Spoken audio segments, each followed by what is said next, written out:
Instagram மூலம் ஏற்பட்ட நட்பு கொள்ளை சம்பவமாக மாறிய அதிர்ச்சி சம்பவம் வானூர் அருகே நடந்துள்ளது. புதுச்சேரியைச் சேர்ந்த ஜான்சன் என்பவர் இன்ஸ்டாகிராமில் ரீல்ஸ் வெளியிட்டு வந்த நிலையில் மனோஜ் என்ற இளைஞருடன் சமூக வலைத்தளம் மூலம் நட்பாகியுள்ளார். கடந்த 1ஆம் தேதி மனோஜின் அழைப்பின் பேரில் பூத்துறைக்கு சென்ற ஜான்சன் அங்கு மனோஜ் மற்றும் அவரது நண்பர்களை சந்தித்துள்ளார். அப்போது திடீரென ஜான்சனின் மொபைல் போன் மற்றும் கழுத்தில் அணிந்திருந்த அரை சவரன் தங்கச் செயினை பறித்துக் கொண்டு அவர்கள் தப்பிச் சென்றதாக கூறப்படுகிறது. இதுகுறித்து அளிக்கப்பட்ட புகாரின் பேரில் ஆரோவில் போலீசார் தீவிர விசாரணை நடத்தி தலைமறைவாக இருந்த மனோஜை கைது செய்தனர். தொடர்ந்து நடைபெற்ற விசாரணையில் ராகுல், துசைன், தீபன் ஆகிய மேலும் 3 பேரும் இந்த சம்பவத்தில் தொடர்புடையவர்கள் என்பது தெரியவந்தது.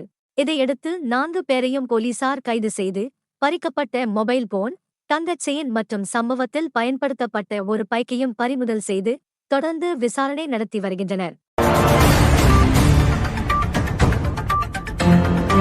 வானூர் அருகே குடும்ப தகராறு விபரீதமாக மாறி மனைவியை கத்தியால் தாக்கிய கணவரை போலீசார் கைது செய்துள்ளனர்.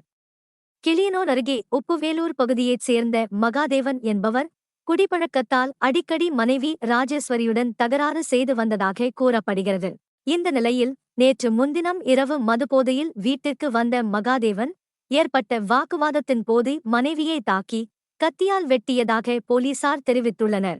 இதில் பலத்த காயமடைந்த ராஜேஸ்வரி புதுச்சேரி ஜிப்மர் மருத்துவமனையில் சிகிச்சைக்காக அனுமதிக்கப்பட்டுள்ளார்.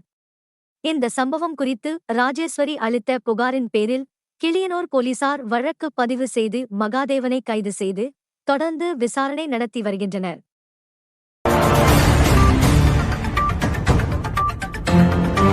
திண்டிவனம் கோவிந்தசாமி அரசு கல்லூரியில் கௌரவ விரிவுரையாளர்கள் இன்று திடீர் ஆர்ப்பாட்டத்தில் ஈடுபட்டதால் பரபரப்பு ஏற்பட்டது. கல்லூரியில் பணியாற்றும் 50க்கும் மேற்பட்ட கௌரவ விரிவுரையாளர்கள் கல்லூரி வளாக வராண்டாவில் ஒன்று கூடி ஷிப்ட் முறையை உடனடியாக அமல்படுத்த வேண்டும் என வலியுறுத்தி கோரிக்கை முழக்கங்களை எழுப்பினர். விழுப்புரம் உள்ளிட்ட பல அரசு கல்லூரிகளில் ஏற்கனவே ஷிப்ட் முறை நடைமுறையில் உள்ள நிலையில் திண்டிவனம் அரசு கல்லூரியில் மட்டும் முழுநேர கல்லூரியாக செயல்படுவது ஏன் என அவர்கள் கேள்வி எழுப்பினர். தங்களது கோரிக்கையை அரசு விரைந்து பரிசீலித்து திண்டிவனம் அரசு கல்லூரியிலும் ஷிப்ட் முறையை அமல்படுத்த வேண்டும் என கௌரவ விரிவுரையாளர்கள் வலியுறுத்தியுள்ளனர். இந்த போராட்டம் மாணவர்கள் மற்றும் கல்வி வட்டாரத்தில் கவனத்தை ஈர்த்துள்ளது.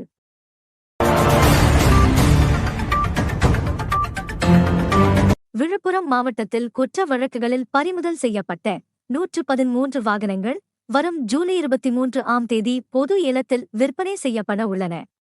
மாவட்ட காவல்துறை வெளியிட்டுள்ள செய்திக்குறிப்பில் விழுப்புரம் காகுப்பம் ஆயுதப்படை மைதானத்தில் காலை 10 மணிக்கு ஏலம் நடைபெறும் என தெரிவிக்கப்பட்டுள்ளது. இந்த ஏலத்தில் கஞ்சா மற்றும் மதுவிலக்கு வழக்குகளில் பறிமுதல் செய்யப்பட்டு அரசுடைமையாக்கப்பட்ட 15 4 சக்கர வாகனங்கள், 2 3 சக்கர வாகனங்கள் மற்றும் 96 2 சக்கர வாகனங்கள் என மொத்தம் 113 வாகனங்கள் இடம்பெறுகின்றன. ஏலத்தில் பங்கேற்க விரும்புவோர் ஆதார் அட்டை நகலுடன் வர வேண்டும். மேலும் 4 மற்றும் 3 சக்கர வாகனங்களுக்கு 5000 ரூபாய், 2 சக்கர வாகனங்களுக்கு 2000 ரூபாய் முன்பணம் செலுத்தி டோக்கன் பெற்று ஏலத்தில் கலந்து கொள்ளலாம். ஏலத்தில் வெற்றி பெறாதவர்களுக்கு முன்பணம் அன்றே திருப்பி வழங்கப்படும்.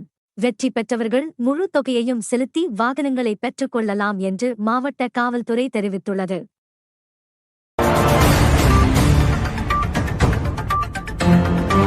திண்டிவனம் நகராட்சியில் நடைபெற்று வரும் முக்கிய வளர்ச்சி திட்ட பணிகளை நகராட்சி நிர்வாக இணை இயக்குனர் நேரில் ஆய்வு செய்தார். நாகலாபுரம் உயர்மட்ட பாலம், கிடங்கல் பாலம், புதிய பஸ் நிலைய கடைகள், அவரப்பாக்கம் ஏரி மற்றும் புதிய வணிக வளாகம் உள்ளிட்ட பணிகளை பார்வையிட்ட அவர் அனைத்து பணிகளையும் குறித்த காலத்திற்குள் தரமாக முடிக்க அதிகாரிகளுக்கு உத்தரவிட்டார். மேலும் செய்திகளுக்கு திண்டிவனம் செய்திகள் சேனலை சப்ஸ்கிரைப் பண்ணுங்க.